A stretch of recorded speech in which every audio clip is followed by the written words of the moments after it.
1 থেকে 10 পর্যন্ত সংখ্যা কিভাবে সুন্দর করে লিখতে পারি তা আমি এই ভিডিওতে দেখাবো। প্রথমে লিখলাম 1। 1 লেখার জন্য উপরের দিক থেকে একটু গোল করে দিয়ে এইভাবে টেনে এই গোল চিহ্নটা ভর করতে হবে। হয়ে গেল 1। সেম ভাবে 2 লিখব। ঠিক এভাবে অর্ধেক পর্যন্ত টেনে নিচে দিতে হবে। আবার গোল চিহ্ন দিয়ে ভরাট করে এইভাবে দিতে হবে। 3 4টা এইভাবে দিতে হবে, ঠিক ঘুরিয়ে। 5টা লেখার সময় জাস্ট এইভাবে করে দিয়ে উপর দিকে দিয়ে এইভাবে দিতে হবে। 5 6টা অর্ধেক পর্যন্ত দাগ দিয়ে উপর থেকে নিচ পর্যন্ত অর্ধেক পর্যন্ত দাগ দিয়ে জাস্ট বেঁকা করে দিয়ে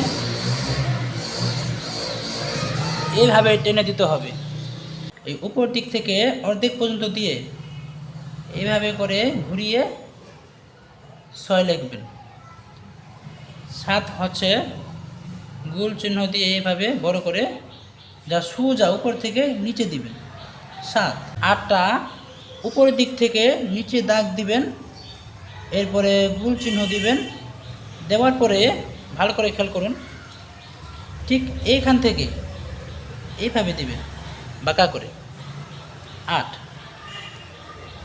9টা গোল চিহ্ন দিবেন, এটা ভর করে ফেলবেন, দিয়ে এভাবে দিবেন।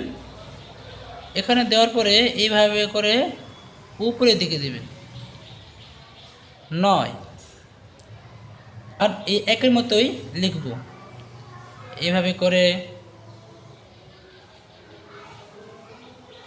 1 লিখব। এরপরে শূন্যটা হচ্ছে সম্পূর্ণ গোল হবে, শূন্যটা আমরা সম্পূর্ণ গোল করে ফেললাম। 10। তো আজকে এই পর্যন্তই। ভিডিওটি যদি ভালো লাগে অবশ্যই একটি লাইক করবেন। আর বাচ্চারা পরীক্ষার জন্য সবচেয়ে যে গুরুত্বপূর্ণ বিষয় হচ্ছে তা হচ্ছে সুন্দর লেখা। এজন্য আপনারা আপনাদের বাচ্চাদেরকে সুন্দর করে লেখাবেন। একবার পড়ে দিচ্ছি, এটা হচ্ছে 1 থেকে 10 পর্যন্ত সংখ্যা। 1 2 3 4 5 6 7 8 9 10।